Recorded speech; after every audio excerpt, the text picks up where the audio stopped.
तो गाइस कहानी की शुरुआत में एक लड़का अपने खून से सने हाथों को धो रहा होता है। ऐसा कैसे हुआ ये थोड़ी देर के बाद पता चलेगा। इस लड़के का नाम है यूजी इतादोरी, जो जैसे ही फ्रेश होता है तो इसके पीछे एक बहुत ही बड़ी शापित आत्मा पड़ जाती है। शापित आत्मा वो चीज है जो इंसानों की नेगेटिव इमोशन यानी कि उनकी गलत सोच से पैदा होती है। वेल यूजी इस शापित आत्मा से बचने की कोशिश कर रहा होता है। इसी दौरान यूजी एक स्टोर में जाता है जहाँ से वो एक चॉकलेट उठाकर खाने लगता है कि तभी वो खिड़की से जैसे ही कूदता है तो वो शापित आत्मा इसको पकड़ लेती है। ये शापित आत्मा इसको पकड़ कर जा रही होती है कि तभी इस पर कोई अटैक करता है और यूजी के साथ ही ये नीचे गिर जाती है। साथ ही इसके ऊपर कोई तलवार से अटैक करता है जिसे यूजी रोक लेता है, जिसका नाम होता है यूता, वही सेकंड ईयर वाला। So welcome back guys. तो आज हम एक्सप्लेन करने वाले हैं जुजुत्सु काइसेन का सीजन 3। आई नो तुम्हें ये कैसा लगेगा। वेल तुम अपनी स्क्रीन को थोड़ा रोटेट कर लो। सीन शिफ्ट होता है ज़ेनिन क्लैन के हेड पर, जो जिंदगी और मौत की लड़ाई लड़ रहा होता है। कहाँ मर गए थे तुम? तुम्हारे पिता जिंदगी और मौत की लड़ाई लड़ रहे हैं। मुझे पता है कि मेरे डैड की हालत काफी सीरियस है, लेकिन ज़ेनिन क्लैन का अगला हेड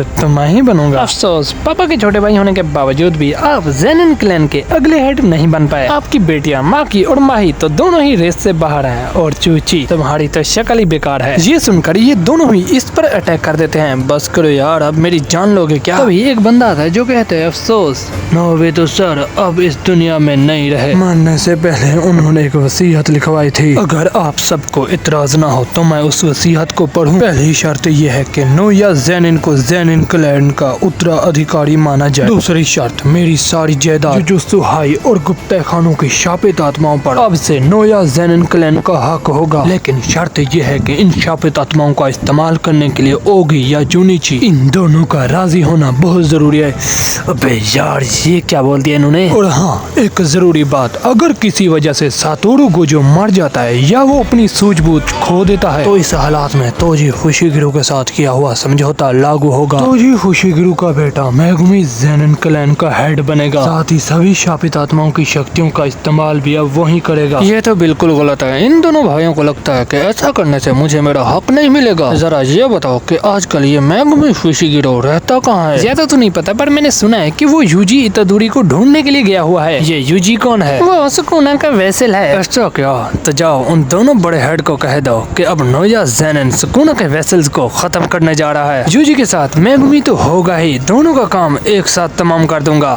ज़ेनिन क्लैन का वारिस तो मैं ही बनूंगा। दूसरी तरफ यूजी उन पुरानी यादों को सोचते ही बहुत ज्यादा दुखी हो जाता है। नुबारा की डेथ मेरी वजह से हुई। यूजी तुम्हारे जख्म भर गए? हाँ भर गए, पर जिस भी जगह पर ब्लैक फ्लैश लगा है वहाँ पर अभी भी दर्द हो रहा है। यहीं पर ये बंदा जिसका नाम चोसो है ये कहता है कि यूजी तुम ऐसा करो कि जुजुत्सु हाई में लौट जाओ और मुझे भी अपने भाइयों की अस्थियां लेने जाना है। चोसो मुझे तुम एक बात बताओ कि तुमने मेरा साथ क्यों दिया जबकि मैं नहीं तुम्हारे भाइयों को मारा था? देखो ऐसी बात नहीं है, वो एक हादसा था। चोसो मुझे तो लगता है कि सुकुना की पावर अब हद से ज्यादा बढ़ चुकी है। पहले ही मेरे हाथों कई लोग मारे जा चुके हैं। तुम परेशान न हो, मैं तुम्हारे साथ हूँ। तो फिर चलो फिलहाल इन शापित आत्माओं की तादाद थोड़ी कम करते हैं। वेल अब यहीं पर यूजी के पीछे कई सारी शापित आत्मा पड़ जाती हैं और अब यूजी की पावर इतनी ज्यादा थी कि भाई ये सितामा की तरह एक ही पंच में इनको तबाह करते हुए आगे बढ़ते जा रहा होता है। यहीं पर ये शापित आत्मा यूजी पर अटैक कर देती है जिसे यूजी डोज कर लेता है और अब ये शापित आत्मा यूजी के पीछे पड़ जाती है। वेल अब यूजी भागने लग जाता है। इस शापित आत्मा के साथ साथ और भी कई सारी शापित आत्मा यूजी के पीछे पड़ जाती है। यूजी आगे बढ़ते हुए एक टनल के अंदर चला जाता है कि तभी वो कहते हैं चोजो अपनी ब्लड टेक्निक का इस्तेमाल करके इन सभी आत्माओं को एक ही अटैक में खत्म कर देता है। एक शापित आत्मा सीधे चोजो पे अटैक करती है जिसे यूजी खत्म कर देता है। ये तो बहुत खतरनाक है। हमारी लड़ाई के वक्त मुझे यूजी की पावर का तो अंदाजा हो गया था और अब इसके वार में एक अलग ही तेजी आ चुकी है, लेकिन इसकी फिजिकल स्ट्रेंथ भी कमाल की है, बिल्कुल वॉर ऑफ गॉड की तरह। इसका मतलब ये भी अपनी पूरी पावर में था ही नहीं। तुम तो छा गए मेरे छोटे भाई। फिर वहीं खिसा भी था डायलॉग। यहीं पर नोया ज़ेनिन आ जाता है जो कहता है हाँ भाई फुशिगिरो कहाँ है? शायद मैं ही जल्दी आ गया यार। यूजी कहता है क्या इसने फुशिगिरो का नाम लिया?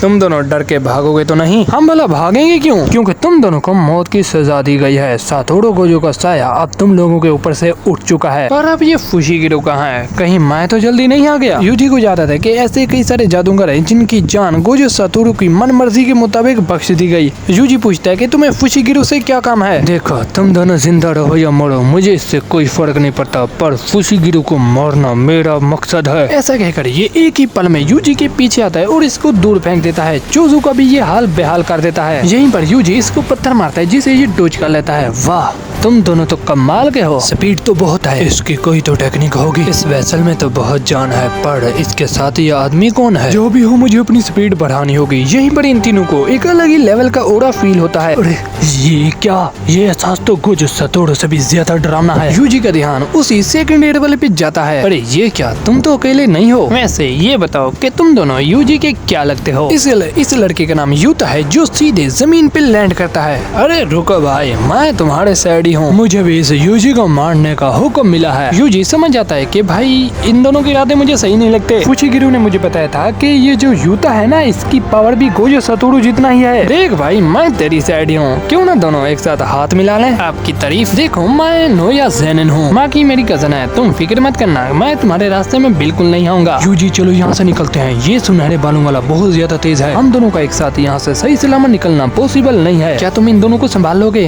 हाँ संभाल लूंगा, ये दोनों सिर्फ तुम्हारे लिए आए हैं। देखो, तुम इस यूजी की मौत की इत्तला ऊपर थोड़ी देर बाद पहुँचाना, क्योंकि किसी से मिलने के लिए मुझे इसको चारा बनाना है। देखो, अगर हमने इस यूता के साथ फाइट की तो मौत पक्की है, क्योंकि इसकी पावर सातोरु गोजो जितनी ही है। कल जहाँ पर मिले थे वहीं पर दोबारा मिलेंगे। ऐसा कहकर चोजो इन पे अटैक करता है। यूता इसकी चाल समझ जाता है और वो सीधे यूजी को पकड़ने के लिए निकल जाता है। शिट, मैं तो यूटा का रास्ता रोकना चाहता था, पर उसने मेरी चाल पहले ही समझ ली। अरे भाई, तलवार हाथ में होने के बावजूद भी इतना तेज है ये। हाँ, अब मरने के लिए तैयार हो जाओ, क्योंकि तुम इस फजूल ब्लड टेक्निक से मेरा कुछ नहीं बिगाड़ सकते।